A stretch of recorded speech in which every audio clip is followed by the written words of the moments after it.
Yes, we are live now. Hello, friends.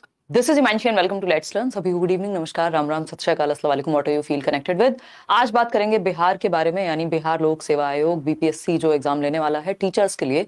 शायद इससे बड़ा नंबर हमने देश में एक साथ देखा हो कि 1,70,461 वैकेंसी या 861 जितनी भी हैं, वो उतनी वैकेंसी, मतलब 1,70,000, लगभग 2 लाख के आसपास वैकेंसीज हैं, जिसमें तीनों ही लेवल के लिए अगर हम देख पा रहे हैं कि 1 to 5 भी है, आपका 9 to 10 भी है, फिर 11-12 है, यानी कि प्राथमिक है, उच्च माध्यमिक है, माध्यमिक है. तो समझते हैं कहानी है क्या क्या एलिजिबिलिटी रहेगी. इन्होंने कुछ कुछ चीजें इफ एंड बट्स लगाए हैं. बीएड वाले एलिजिबल हैं नहीं, एमएड वाले एलिजिबल हैं कि नहीं, अदर स्टेट्स तो होते ही नहीं है. बिहार का जो ये एग्जाम है इसमें आपको जो परमानेंट रेजिडेंट हैं आप वहाँ के, यानी डोमिसाइल जो है आपका वो बिहार का होना चाहिए. बाहर के स्टेट्स जो हैं, अदर स्टेट्स के जो लोग हैं, अन्य राज्य, वो एलिजिबल इसमें नहीं है. और क्या एलिजिबिलिटी क्राइटेरिया है, एग्जाम पैटर्न क्या रहेगा, और भी कुछ छोटे छोटे पॉइंट्स हैं जो जरूरी हैं, इंपॉर्टेंट है. इसका बैच चल ही रहा है करियर ऐप पे, आप चाहें तो एनरोल कर सकते हैं. 1500 के आसपास उसकी फी है आई थिंक अभी भी. तो age, eligibility criteria, syllabus, exam pattern, BEd CTET appearing वाले अलाउड है नहीं है, एज क्या चाहिए, फॉर्म फिलअप. इसमें 4 स्टेप्स हैं एक फॉर्म फिलअप का, जो कि आपका स्टार्ट हो जाएगा कब से, अभी 15 जून से. ठीक है ना. तो 15 जून से आप ऑनलाइन फॉर्म अप्लाई करना शुरू कर देंगे और 12 जुलाई तक ये चीज फॉर्म्स आपके सबमिट होंगे. आप किसी नियर बाय जो कैफे हो सकता है, साइबर कैफे, या फिर आपके पास इंटरनेट या एक लैपटॉप है या कंप्यूटर है, तो बहुत ही अच्छी बात है. अपनी डिटेल्स को जरूर ध्यान में रखिएगा. जो लोग अपियरिंग में हैं, अभी मैं बताऊंगी उसमें भी कुछ थोड़ा इफ एंड बट्स हैं. जो लोग अपियरिंग में हैं, जिनका अभी फाइनल ईयर है अपने टीचिंग ट्रेनिंग कोर्स का, तो उनको एक सेल्फ डिक्लेरेशन दे देना है वहां पे. और जो बाकी लोग हैं उनको हो सकता है कि वहां पे हो क्या सकता है, उन्होंने मेंशन भी किया हुआ है, बाकी फॉर्म्स जब ओपन होंगे तो पता लगेगा, कि अपनी जो मार्कशीट है उसका स्कैन कॉपी भी ये मांग ले, है ना. तो वो भी सारे डॉक्यूमेंट्स अपने तैयार करके रख लेने हैं. इसमें लास्ट में दिए हुए हैं क्या क्या डॉक्यूमेंट्स हैं, समझेंगे. इन्होंने कल 2 नोटिस निकाले अपनी वेबसाइट पे. बीपीएससी की जो ऑफिशियल वेबसाइट है, डिस्क्रिप्शन में लिंक भी मैं आपको दे दूंगी, और जो करियरविल का कोर्स है उसका भी लिंक आपको डिस्क्रिप्शन बॉक्स में मिल जाएगा. आप करियरविल डाउनलोड कर सकते हैं. करियरविल ऐप 5 मिलियन से ज्यादा लोग डाउनलोड कर चुके हैं, तो आप वहां जाके एनरोल कर सकते हैं. टीचिंग कैटेगरी में आपको जाना पड़ेगा क्योंकि कई सारी कैटेगरीज हैं. तो करियरविल ऐप आप जैसे व्हाट्सएप डाउनलोड करते हैं अपने फोन में, वैसे ही डाउनलोड कर लेंगे और बैच में जाकर के एनरोल कर सकते हैं टीचिंग सेक्शन में. एक तो बात ये हुई, किसी भी फेक वेबसाइट से, फेक चैनल से कोई 200 में, 500 में, 1500 का कोर्स है, उससे कम में अगर कहीं मिल रहा है, इसका मतलब समझ आओ कुछ तो फर्जीवाड़ा है.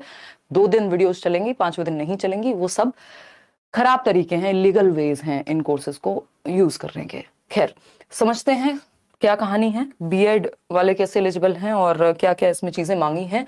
ये जो पूरी प्रक्रिया है, ये जो 1,70,461 जो टीचर्स या शिक्षक इनको चाहिए तीनों लेवल्स पे, वहां तक पहुंचने के लिए 4 लेवल्स हैं. पहले आप फॉर्म फिल कर देंगे 12 जुलाई तक, है ना.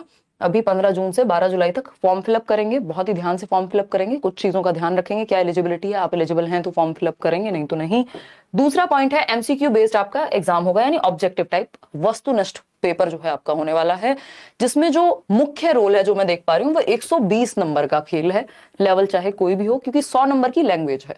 100 मार्क्स जो हैं आपके वो लैंग्वेज के हैं, और इसमें आपको 30% अंक दोनों भाषाओं को मिला करके लेके आने हैं. यानी जो 30 नंबर की है वो आपकी इंग्लिश जरूरी है, बाकी के 70 नंबर में जो है आपका वो हिंदी, बांग्ला या 3 भाषाओं के ऑप्शन है, उनमें से उर्दू, उन तीनों में से कोई एक चूज करेंगे. और बेसिकली ये 100 में से 30 आपके आ गए, तो ये इसमें नेगेटिव मार्किंग भी नहीं है 100 नंबर वाले पेपर में. जो पेपर 1 कह लीजिए आप इसको, लैंग्वेज का पेपर है तीनों ही लेवल्स के लिए, तो इसमें आपको 30% लेके आने हैं. और जो 120 नंबर का खेल है असली, जिसमें आपको नंबर ज्यादा लेकर के आने हैं. हालांकि इसमें भी 40% जो है मिनिमम क्राइटेरिया, लेकिन 40% मिनिमम से होगा कहां जब लोग ज्यादा होंगे तो.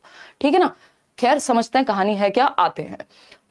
फिर फाइनल मेरिट बनेगी इस एमसीक्यू बेस्ड या वस्तुनिष्ठ जो एग्जाम होगा, ये 180 नंबर का, जिसको 220 नंबर जिसको हम कह रहे हैं, जिसमें 120 ये है और 100 तो बस एलिजिबिलिटी क्राइटेरिया आप मान करके चल सकते हैं, है ना. बहुत सारे पॉइंट्स हैं जो मैंने नोट डाउन किए हुए हैं, मैं आपको भी यहाँ पे दिखा भी दूंगी. ठीक है ना. चलिए, 3 अटेम्प्ट इसमें आपको मिलने वाले हैं, और मतलब जब भी ये निकला करेंगे, लेकिन आप 3 तक तो सोचिए ही मत, आप तो ये सोचिए यही फाइनल है. तो जो भी फाइनल मेरिट बनेगी, उसमें अगर 2 लोगों के नंबर जो है क्लैश होते हैं, मान लीजिए सेम मार्क्स हैं 2 लोगों के, प्रिया है मान लीजिए, तो प्रिया के भी नंबर 120 हैं या 100 नंबर हैं, और किसी विनोद के भी नंबर जो हैं वो 100 हैं, तो वो किसकी एज कम है उस बेसिस पे, मतलब एज ज्यादा वाले को प्रायोरिटी दी जाती है ना. और अगर एज भी सेम है तो आपका अल्फाबेटिकली जो पी है वो पहले आता है तो उसको जॉब मिल जाएगी, विनोद को छोड़ दिया जाएगा। तो इस तरह की चीजें भी दी हुई है। इसके अलावा अगर आप बीएड किया है आपने, या आप बीएड एमएड इंटीग्रेटेड कोर्स करके जा रहे हैं प्राइमरी में, तो आपको एक ब्रिज कोर्स करना पड़ेगा, जो कि बाद की बात है, ये जॉब के टाइम की बात है, जॉब के 2 साल के अंदर करना होता है। ये सब जगह पे देश में लागू होती है ये बात। प्रवेक्षी पीरियड या फिर हम कह सकते हैं प्रोबेशन पीरियड जो है आपका इनिशियल 2 इयर्स रहेंगे, बट ये वाला पॉइंट, इस पे आपका कोई कंट्रोल नहीं है। जब आपको जॉब मिल जाए तब आप इस बारे में सोच सकते हैं। अभी आपको ऊपर के 3 के बारे में सोचना है, और सबसे ज्यादा तीनों ही इंपॉर्टेंट है। इसमें मैं ये नहीं कह सकती कि कोई एक चीज इंपॉर्टेंट है। फॉर्म ध्यान से नहीं भरेंगे तो वो भी कल को गड़बड़ होने के चांसेस हो जाएंगे, और पेपर की भी तैयारी अच्छे से करनी है ना। क्या करनी है उस पर भी आएंगे। तो स्टार्ट करते हैं, समझते हैं। अदर स्टेट्स, बिग नो नहीं, है ना। अगर आप उत्तर प्रदेश से हैं, राजस्थान से हैं, किसी भी अन्य प्रदेश से हैं बिहार के अलावा, बिहार के अगर आप परमानेंट रेजिडेंट नहीं है तो आप फॉर्म फिलअप नहीं कर सकते। एक बेसिक सी बात। अब आते हैं अपना बीएड वालों पे, या क्या क्या मुख्य चीजों पे इन्होंने बात की है। ठीक, ये जो वेबसाइट है आपकी bpsc.bis.nic.in, इसी पे आपका 15 जून से फॉर्म फिलिंग शुरू हो जाएगी। तो एक तो इन्होंने ये निकाला नोटिस, दूसरा है एक डिटेल्ड नोटिफिकेशन, जिसमें ये पूरी कहानी बताई हुई है कि कितनी कितनी वैकेंसी हैं, किस किस लेवल पे। तो जो प्राथमिक स्तर है कक्षा 1 से 5 तक का, वहां पे भर भर के वैकेंसी, यानी 79,000, यानी लगभग 80,000 वैकेंसी है प्राथमिक स्तर पे, है ना। और अगर हम बात करते हैं 9वीं 10वीं के लिए तो 32,000 प्लस, और 11वीं 12वीं के लिए आई थिंक जो है 57,000। तो मतलब टोटल मिलाकर के 1,70,000 इस तरह से बनते हैं तीनों लेवल्स पे, है ना। ये 79,000 पीआरटी में। सबसे ज्यादा प्राइमरी में वैकेंसी आती है वैसे भी। तो समझते हैं कहानी है क्या। अच्छा मौका है बिहार में जो लोग पढ़ाई करते हैं, जो भी एस्पिरेंट्स हैं, है ना। समझते हैं। मूल वेतन पे जाएंगे नहीं, क्योंकि ये आपके हाथ में वैसे भी नहीं है। आपको अभी नौकरी से मतलब है। मूल वेतन किस समय पे मूल वेतन के बारे में सोचिएगा, ठीक है ना। चलिए समझते हैं कहानी है क्या। तो कुछ कुछ चीजें हैं इसमें, जैसे एलिजिबिलिटी की बात करते हैं। सबसे पहले अनिवार्य अर्हता जिसको हम कह रहे हैं, यानी ये तो भैया बेसिक क्वालिफिकेशन चाहिए ही चाहिए उतनी तो, ठीक है ना। कि एक तो आप बिहार के स्थायी निवासी हो, दूसरा आपका जो आपने समय समय पे जो भी आपके एलिजिबल कोर्सेज यानी एनसीटी से रिकॉग्नाइज्ड हो। ऐसा नहीं है किसी भी फर्जीवाड़े की कोई डिग्री ले ली या कुछ कहीं से कोई ऐसी यूनिवर्सिटी जो आज एग्जिस्ट ही नहीं करती, वो प्रॉपर आपकी जो है एक बोर्ड ऐसा होना चाहिए जहां से भी आपने टीचिंग ट्रेनिंग की है कि वो उसको मान्यता प्राप्त हो एक तरह से। अब पीआरटी की जब हम बात कर रहे हैं, यानी प्राइमरी टीचर की कक्षा 1 से 5 तक, तो इसमें इन्होंने लगभग सभी को एलिजिबल कर दिया। इन्होंने बीएड वालों को भी कहा वेलकम है भाई आपका, आप आ जाइए और बाद में आपको ब्रिज कोर्स करा देंगे, बशर्ते, मतलब यहाँ पे लगभग सभी को कह दिया आ जाओ।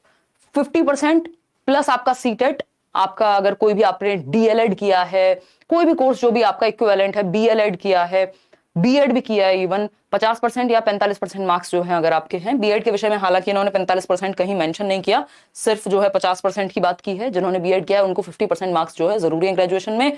इसके अलावा जिन्होंने बीएड एमएड एकीकृत यानी इंटीग्रेटेड कोर्स किया उनको 55% मार्क्स उनके कहाँ होने चाहिए, अपनी जो भी स्नातकोत्तर यानी जो बेसिकली आपका ग्रेजुएशन और पोस्ट ग्रेजुएशन है वहां होने चाहिए। खैर ये तो हुई एक बात। समझते हैं कहानी है क्या। बाकी नॉर्मल जितने भी आपकी एलिजिबिलिटी क्राइटेरिया है उसमें 50% या 45% भी हैं तो भी चलेगा। तो इसमें सबसे पहले यहाँ पीआरटी का क्राइटेरिया समझ लेते हैं, इसको देख के कंफ्यूजन में जाना नहीं है। अगर हम प्राइमरी या प्राथमिक शिक्षक की बात करें कक्षा 1 से 5 तक की, जिसमें सबसे ज्यादा वैकेंसी है कुछ 79,000 के आसपास, ठीक है ना, 79,000 के आसपास।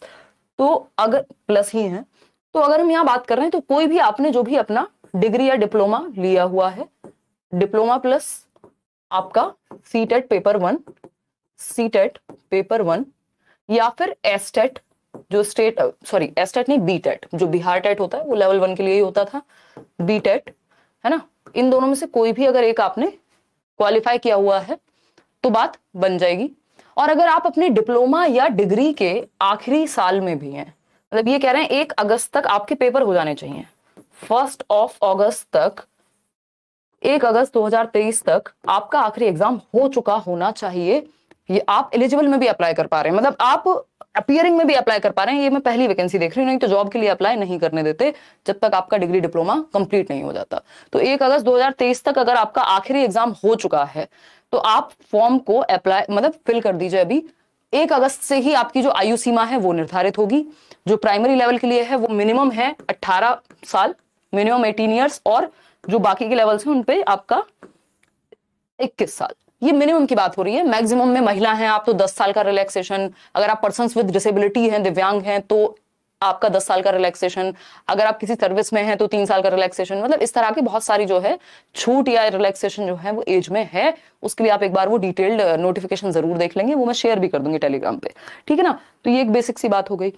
अब 1 अगस्त तक आपका आखिरी एग्जाम हो चुका हो, हालांकि इसमें ऐसा केस कम ही बनेगा, सीटेट अपीयरिंग की इन्होंने बात कहीं की नहीं है, बट अगर 1 अगस्त तक आपका आखिरी एग्जाम हो चुका है, उससे पहले आपका सीटेट वीटेट हो चुका है, खैर ऐसे कम ही केस फंसेंगे, बट उस पर क्लैरिटी है नहीं, अपीयरिंग को उन्होंने कोई भी जिक्र कहीं किया नहीं है। तो आप अपने आप मानना चाहें तो मान लीजिए कि भाई जब डॉक्यूमेंट वेरिफिकेशन का टाइम आएगा तब तक तो मेरे पास आ चुका होगा सर्टिफिकेट, तो भर देता हूं, ये आप अपने रिस्क पे करेंगे।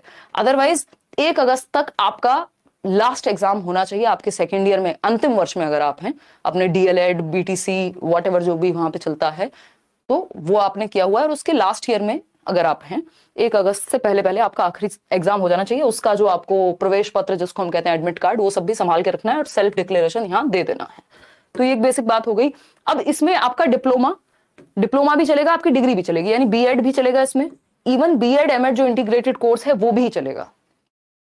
बस डिप्लोमा और जो बाकी कोर्सेज हैं बीएलएड वगैरह जो प्राइमरी के लिए होते हैं एलिजिबल, उनका 45% भी चल जाएगा, और साथ में सीटेट और लेकिन बीएड और एमएड वालों के लिए 50 और 55% मिनिमम क्राइटेरिया इन्होंने वहां मांगा है। तो ये बात हमें ध्यान रखनी है कि लगभग प्राइमरी में सभी को एलिजिबल कर दिया है। जब हम कक्षा 9 से 10 की बात कर रहे हैं, है ना, जिसको माध्यमिक कह दे रहे हैं, तो ये माध्यमिक स्तर पे अगेन वही जो पूरे देश में टीजीटी के लिए क्राइटेरिया होता है, ग्रेजुएशन प्लस आपका बीएड, ग्रेजुएशन प्लस बीएड आपने किया हो, ठीक। और जो आपका एस्टेट है, एस्टेट किसके लिए होता है, पेपर 2 बेसिकली, और दूसरा आपका बस सीटेट की इन्होंने इसमें कोई जिक्र नहीं किया, इन्होंने कहा एस्टेट किया हुआ होना चाहिए। तो मुझे लगता है कि अंडरस्टूड है कि सीटेट को मान लेना चाहिए, बट इन्होंने कहीं कहा नहीं है, तो हम यही मान के चलेंगे अभी के लिए, ठीक। तो ये एक बेसिक सी बात हो गई। 11th-12th के लिए अगेन आपका मास्टर्स होना जरूरी है, मतलब उच्च स्नातकोत्तर कहते होंगे पोस्ट ग्रेजुएशन को, तो PG plus BEd, post graduation plus BEd, ठीक है। यहाँ पे आपको सीटेट, इसमें भी इन्होंने पेपर 2 की आई थिंक कहीं पे बात हुई है, वो देख लेना, अदरवाइज 11th-12th में इसको लेके सीटेट को लेके कहीं इशू होता नहीं है देश भर में। तो चलिए खैर, ये एक बेसिक सी जानकारी थी कि जहाँ पे कुछ कुछ चीजें 6 महीने का ब्रिज कोर्स एंड ऑल ये सब पे बाद में आएंगे, वो 2 साल के अंदर अंदर करना होता है, ठीक। कक्षा 9 से 10 तक के विद्यालय के लिए अगर आपको बनना है तो ये सारी बातें जो है दी हुई हैं। और 2012 से पहले अगर आप पहले से कार्यरत हैं तो उस केस में आपके लिए जो वो टेट वगैरह वाला क्राइटेरिया है वो भी साइड हो जाएगा। अच्छा, एक चीज का ध्यान रखना है, अगर आप टीजीटी लेवल पे 9th-10th के लेवल पे विज्ञान विषय पढ़ाने जा रहे हैं, आप कंप्यूटर साइंस में इन्होंने बीएड नहीं मांगा है, ऑफकोर्स कंप्यूटर साइंस में कहीं पे भी बीएड नहीं मांगा जाता, और अगर हम मानते हैं यहाँ पे वहां पे आपका या तो बैचलर इन आपका इलेक्ट्रॉनिक्स या वॉट या आपका बीटेक हो सकता है, उस तरह की डिग्रीज की बात इन्होंने की हुई है। तो अगर आप मैथ्स के टीचर बनना चाह रहे हैं तो आपने 2 साल मतलब कॉम्बिनेशन रहा हो आपके पास कंप्यूटर का या फिजिक्स का या मैथ्स का, तो ये सब्जेक्ट कॉम्बिनेशन भी यहाँ पे गिवन है, ये एक बार आप जरूर पढ़ लेंगे जिस भी सब्जेक्ट के लिए टीजीटी स्पेसिफिक आप जा रहे हैं 9th-10th के लिए, ठीक है ना। इसके अलावा अगर हम बात करते हैं यहाँ कक्षा 11वीं-12वीं के लिए, तो इसमें से भी पोस्ट ग्रेजुएट लेवल पे आपने ये सब्जेक्ट का कॉम्बिनेशन हो आपके पास कि अगर आप फिजिक्स के लिए जा रहे हैं तो आपने एटलीस्ट इनमें से 2 सब्जेक्ट पढ़े हो या 1 सब्जेक्ट पढ़ा हो 2 साल तक, वो सारी चीजें भी हैं, ठीक। आगे बढ़े, ये हो गई किसकी बात, आपकी अर्हता कह लीजिए इसको या एलिजिबिलिटी कह लीजिए। यहाँ पे लिखा हुआ है ये जो आपका सीटेट की बात जहां हम कर रहे हैं, भाई उच्च प्राथमिक स्तर पे भी मांग लिया है इन्होंने, बाकी दिल्ली वगैरह में या देश में बाकी कहीं पे 11th-12th टीचर के लिए नहीं मांगते हैं, बट इन्होंने कह दिया है भाई बीटेट पेपर 2 करके आओ, है ना। उच्च माध्यमिक विद्यालय के अध्यापक के लिए उच्च माध्यमिक है एस्टेट पेपर 2, माध्यमिक के लिए एस्टेट पेपर 1, और प्राथमिक के लिए सीटेट पेपर 1 चलेगा या फिर बीटेट पेपर 1 आपने किया हुआ हो, तो ये तीनों चीजें जरूरी हो गई, ठीक है ना। क्लियर है, कोई दिक्कत नहीं है इस बात को समझने में, ठीक है। अपने ये इन्होंने वही बताया हुआ कि अगर आप अंतिम वर्ष में यानी सेकेंड ईयर में हैं अपने और 31 अगस्त तक आपका फाइनल पेपर हो चुका होगा, तो उस केस में आपको सेल्फ डिक्लेरेशन दे देना है फॉर्म में, और जिनका पहले से कंप्लीट है डिग्री डिप्लोमा उनको यहाँ पे छाया प्रति यानी फोटो कॉपी या फिर अगर हम ऑनलाइन फॉर्म भरने की बात करें तो आपका स्कैन्ड कॉपी आपके डॉक्यूमेंट्स की लगेगी, ठीक है ना। तो ये एक बेसिक बात हो गई। और हाँ, इसमें कक्षा 1 से 5 तक के लिए वैसे उम्मीदवार जो शैक्षणिक योग्यता धारण करते हुए सीटेट पेपर 1 में उत्तीर्ण हो, परंतु अब यहाँ पे इन्होंने सीधा सीधा लिख दिया पेपर 1 में तो उत्तीर्ण हो, लेकिन अपने टीटीसी के यानी टीचिंग ट्रेनिंग कोर्स के, जो भी आप कोर्स कर रहे हैं उसके अंतिम वर्ष में हो सकते हैं। तो सीटेट अपीयरिंग की इन्होंने कहीं चर्चा एज सच की नहीं है, वो आप अपने रिस्क पर ही भरेंगे। ठीक। आयु सीमा का अगेन वही बात है कि 1 अगस्त से काउंट होगी आयु सीमा। और अगर हम बात कर रहे हैं आपका किसकी, आपके टीचिंग ट्रेनिंग कोर्स की, तो वो 31 अगस्त तक ये कह रहे हैं। 1 अगस्त से आपको आयु देखनी है कि आपकी 1 अगस्त 2023 को मिनिमम एज जो है 18 वर्ष हो। और अगर आप किसके लिए जा रहे हैं, उच्च माध्यमिक विद्यालय के लिए जा रहे हैं, तो 21 वर्ष मिनिमम हो। उसके अलावा अगर हम देखें यहाँ पे फिर जो सामान्य वर्ग है, पुरुष यानी जो जनरल में मेल है, उनकी 37 वर्ष मैक्सिमम है। और अगर हम बात कर रहे हैं यहाँ जनरल में फीमेल्स की, तो उनकी 40 वर्ष जो है मैक्सिमम है। अब इसमें बाकी लोगों को जो भी SC ST OBC या पर्सन विद डिसेबिलिटी है, उनको रिलैक्सेशन है कई साल का। ठीक है ना। चलिए खैर, ये छूट का पूरा सेक्शन है, आप अपने हिसाब से पढ़ सकते हैं। मेरे ख्याल से आप 21 से 40 के बीच में ही लाया करते होंगे, तो उस चीज में आपको दिक्कत नहीं आएगी। ये है आपका वस्तुनिष्ठ जो परीक्षा होगी, जिसमें नेगेटिव मार्किंग भी है, बट लैंग्वेज वाले सेक्शन में नहीं है। अब कितनी नेगेटिव मार्किंग है इन्होंने आज तक बताया तो है नहीं ना, पिछली बार बताया था। तो लैंग्वेज की जब हम बात करें, पेपर 2 पेपर होंगे इसमें, जिसमें से पहला पेपर है आपका लैंग्वेज का यानी भाषा का, जो कि क्या है, अर्हता यानी बेसिकली आपको इसमें एलिजिबल होना है, एक तरह से क्वालिफाइंग मार्क्स आपको चाहिए, जिसमें से लैंग्वेज 1 है वो 25 मार्क्स की है, लैंग्वेज 2 है वो 75 मार्क्स की है। 2 घंटे का पेपर है ना। क्वेश्चन है 100, यानी 100 पेपर, जो 100 क्वेश्चन है और 100 ही नंबर है, यानी 1 नंबर का 1 क्वेश्चन होगा। इसमें नेगेटिव मार्किंग होगी नहीं। 2 घंटे मिलेंगे आपको 100 क्वेश्चन के लिए, बहुत हैं। 25 नंबर की इंग्लिश पूछी जाएगी, और बाकी का आप मान लीजिए हिंदी ले रहे हैं, उर्दू ले रहे हैं या बांग्ला, इन तीनों में से कोई एक ले लेंगे 75 नंबर में। दोनों को मिला करके यानी 100 में से 30 लेके आने आपको, चाहे आप इंग्लिश में 15 लाइए, चाहे इंग्लिश में 0 लाइए और हिंदी में 30 ले आइए, ऐसा इन्होंने कुछ नहीं कहा कि दोनों में अलग अलग पास होना है। भाग 1 एवं भाग 2 में होंगे, और भाग 1 सभी के लिए कॉमन होगा, भाग 2 भी जो है इन तीनों में से किसी एक का चुनाव करना है। उसके बाद अर्हतांक जो है दोनों भाग को मिलाकर कम से कम 30। ठीक है ना। तो इतना तो आप कर ही देंगे, बस इसकी इतनी ही वैल्यू कि इसमें आप क्वालिफाई कर जाएं लैंग्वेज 1 में, मतलब जो लैंग्वेज वाला पोर्शन है। फिर पीआरटी के लिए 120 का सामान्य अध्ययन या जीएस कह रहे हैं इसको, कहने के लिए जीएसएस में सारे ही सब्जेक्ट हैं आपके, चाहे वो मैथ्स हो, रीजनिंग हो, आपके एजुकेशनल साइकोलॉजी को छोड़ के सब कुछ है, ज्योग्राफी हो, है ना। और इसके लिए जो भी स्टेट में एग्जाम हुए हैं, जो भी बिहार स्टेट में एग्जाम हुए हैं, उन सारे पेपर्स को, प्रीवियस ईयर को, जनरल किताबों को, अगर आप बैच में हैं तो बैच में तो खैर आप पढ़ ही रहे हैं फिर टीचर्स से, ठीक है ना। लेकिन प्रीवियस ईयर स्टेट का कोई भी एग्जाम जो है वो आपको हेल्प करेगा अगर कॉमन सब्जेक्ट्स हैं तो, ठीक है ना। चलिए खैर, और फिर बात आती है जो आपके माध्यमिक विद्यालय के अध्यापक हैं कक्षा 9 और 10 के लिए, उनके लिए 120 नंबर का जो है आपका पेपर 2 है। पेपर 1 सभी के लिए कॉमन है, तीनों लेवल के लिए। अब इस पेपर 2 में उनका सब्जेक्ट जो है वो ज्यादा इंपॉर्टेंट है, जो भी सब्जेक्ट आपने पढ़ा है, और उसका डिफिकल्टी लेवल जो है वैसे 12वीं तक रहेगा, बट ये और लेकर के जा सकते हैं, मतलब जनरली जो लिखते हैं, बट आपको वही देखना है कि आप 9-10 तक तो अच्छा से आपको आता ही हो। आगे बढ़ेंगे, ये हम पहले डिस्कस कर चुके हैं तो इस पर बहुत ज्यादा बात फिर से नहीं करेंगे। मिनिमम जो मार्क्स हैं आपके इन 120 में से 40% आपको लाने हैं, लेकिन मिनिमम से काम चलेगा नहीं, क्योंकि जब मेरिट बनेगी तो ऊंची जाएगी, हाई जाएगी। तो अच्छा है कि आप ज्यादा से ज्यादा लेके आए।